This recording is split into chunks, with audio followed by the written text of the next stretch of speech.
Imagine being handed a rifle, 60 rounds, and told you're about to storm a beach where machine guns are waiting. Would you rather have what the Americans carried or what the Italians were given? By the end of this video, you'll understand why some soldiers had a fighting chance, while others were sent into battle with equipment that was already obsolete. One nation's loadout was so advanced, it literally changed infantry combat forever. Stick around to find out which one. Number 10. Italy, the forgotten soldiers. Let me be honest with you. Italian infantry got the short end of the stick, and it breaks my heart because these were brave men fighting with inadequate equipment. The Carcano M 1891 rifle was reliable enough, but it fired a weak 6.5mm round that lacked stopping power. Imagine facing enemy soldiers and knowing your bullets might not drop them with one shot. Their helmets offered minimal protection, their uniforms fell apart in harsh conditions, and worst of all, they lacked proper support weapons. While other nations equipped squads with light machine guns, Italian squads often shared one outdated weapon between multiple men. But here's what haunts me about the Italian loadout. These soldiers knew they were under-equipped, yet they fought anyway. That takes a different kind of courage. During the North African campaign, Italian soldiers held positions against overwhelming odds with equipment that should have been retired a decade earlier.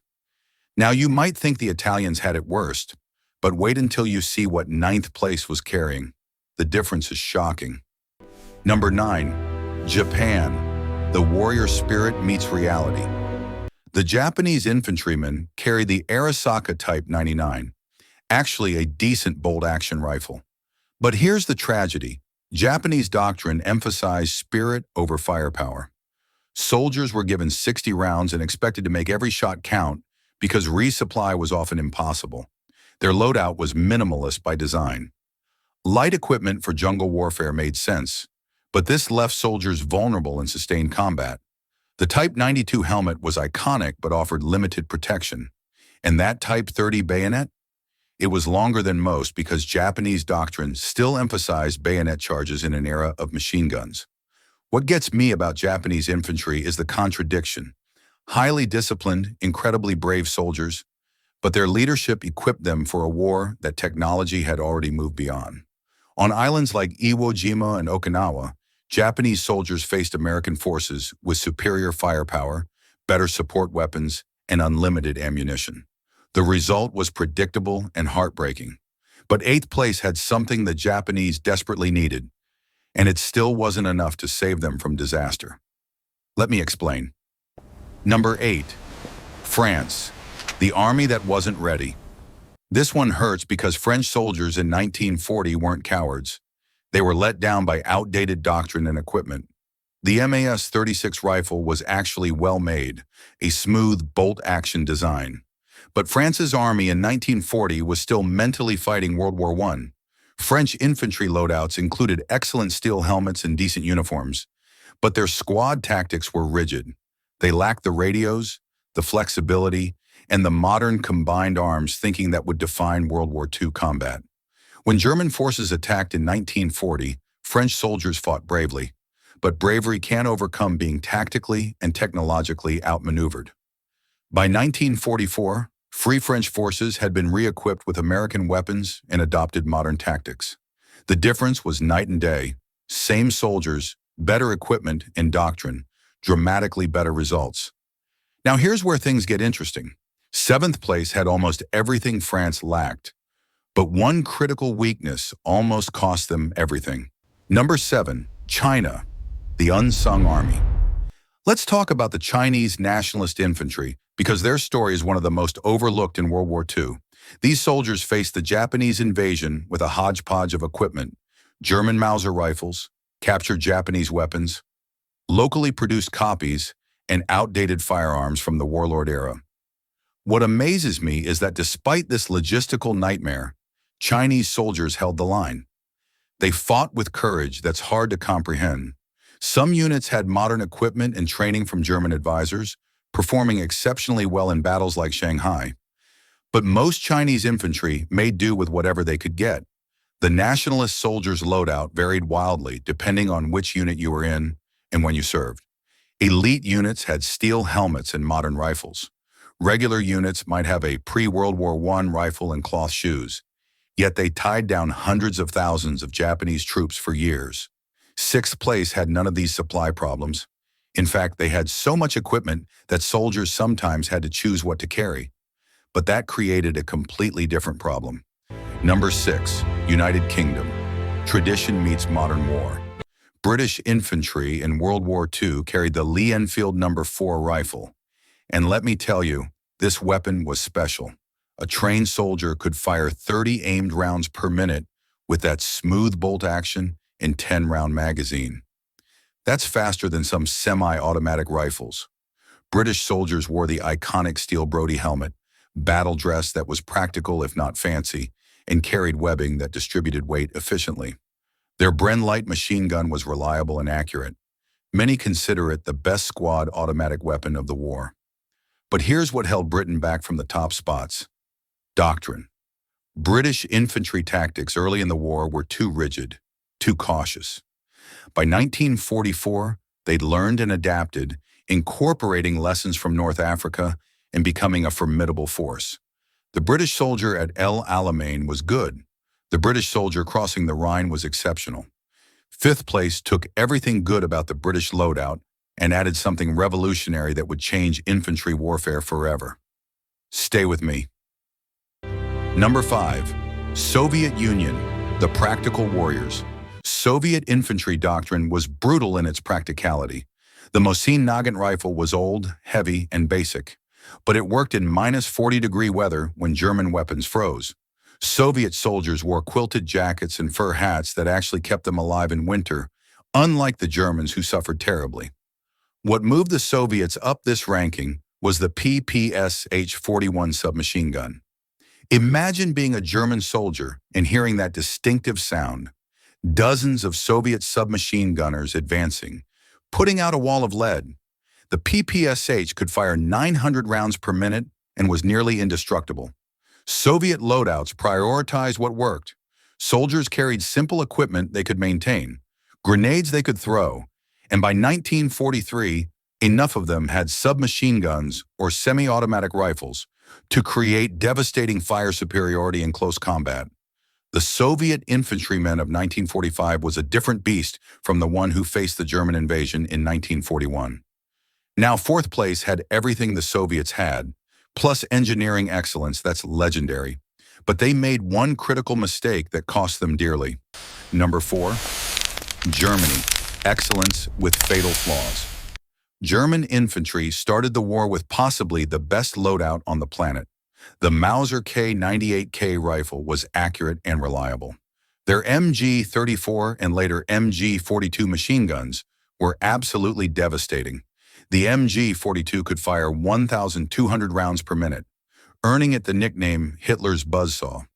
German squad tactics were revolutionary. They built the squad around the machine gun, with riflemen supporting it. This created incredible firepower. Their equipment quality was exceptional. Those jack boots, that iconic helmet, the well-designed webbing. So why aren't they higher? 3 reasons. First, they over-engineered everything, making production difficult. Second, they introduced too many weapon types, creating logistical nightmares. Third, as the war went on, quality collapsed. A German soldier in 1939 had excellent equipment. By 1945, he might have a crude Volkssturm rifle and a uniform made from whatever material was available. The tragedy of German infantry is that excellence doesn't matter if you can't sustain it, and their strategic decisions meant that even their best soldiers were fighting an unwinnable war. The top 3 nations all learned one crucial lesson from watching Germany, but each applied it differently. And that's where this ranking gets controversial. Number 3, Canada, the overlooked professionals. Now we're getting into the elite, and I need you to understand something. Canadian infantry doesn't get the recognition it deserves. These soldiers landed on Juno Beach on D-Day and pushed further inland than any other Allied force that day. Why? Superior training, excellent morale, and a loadout that was essentially the British system perfected. Canadian infantry carried the Lee Enfield like the British, but Canadian units were often better supplied and better equipped. They had more Bren guns per squad, more modern uniforms, better boots. Their webbing was excellent, and by 1944, many Canadian soldiers had access to American equipment too, giving them the best of both worlds. What really sets Canadian infantry apart is that they combine British tradition and discipline with American material abundance and tactical flexibility. Canadian soldiers were respected by both their enemies and allies. In Italy and Northwest Europe, Canadian units consistently punched above their weight. Second place had twice the manpower, unlimited industrial capacity, and equipment so good that everyone wanted it. But was more always better? Let's find out. Number 2. United States. The arsenal of democracy. American infantry had something no one else did. Unlimited everything. The M1 Garand was the first standard-issue semi-automatic rifle in the world, giving American soldiers double or triple the rate of fire of bolt-action armies. General Patton called it the greatest battle implement ever devised. American soldiers wore well-made uniforms, excellent boots, and that iconic M1 helmet. They carried so much ammunition and equipment that they sometimes struggled under the weight. Every squad had a BAR, Browning automatic rifle, for sustained fire, plus grenades, often a bazooka, radios to call in artillery or air support. But here's what made American infantry truly formidable: logistics. American soldiers knew if they got into a firefight, they could expend ammunition freely because more was coming. They knew if they got wounded, they'd get excellent medical care. That confidence changes how soldiers fight. The American infantry loadout represented industrial might translated to combat power. Was it perfect? No. The M1 Garand's 8-round clip and distinctive ping when empty had disadvantages. But overall, an American infantry squad in 1944 could put out more firepower than entire platoons from some nations. So if America had all this, what could possibly beat them for first place? The answer might surprise you, because it's not about having more. It's about having exactly what you need, when you need it. And one nation figured this out better than everyone else. Number 1. Finland. David's perfect sling. Wait, Finland? Let me explain why Finnish infantry deserves the top spot, and I promise this will change how you think about military equipment. Finnish soldiers in the Winter War faced the Soviet invasion with outdated rifles, mismatched equipment, and insufficient numbers. They should have lost immediately. Instead, they killed 5 to 10 Soviet soldiers for every Finn who fell. How? Finnish infantry loadouts were optimized for their environment and tactics. Soldiers wore white camouflage that made them invisible in snow. They moved on skis, attacking from unexpected directions. They traveled light, carrying exactly what they needed. No more, no less. Their Suomi KP-31 submachine gun was arguably the best in the world, with a 71-round drum magazine and reliability in extreme cold. But equipment isn't why Finland tops this list. Finnish soldiers knew their forests, understood their mission, and fought with purpose. They didn't need unlimited ammunition because they fired aim shots. They didn't need heavy equipment because mobility was their advantage. Finnish infantry proved that the best loadout isn't necessarily the most advanced or the most expensive. It's the one that perfectly matches your soldiers, your terrain, and your tactics. Every other nation had more. Finland had enough and used it brilliantly. So there's my ranking. Now I know some of you are furious right now. How is America not first? How is Finland above Germany? I get it, but here's what I want you to understand. This isn't about which country was most powerful. It's about which infantry loadout best served its soldiers for their specific circumstances.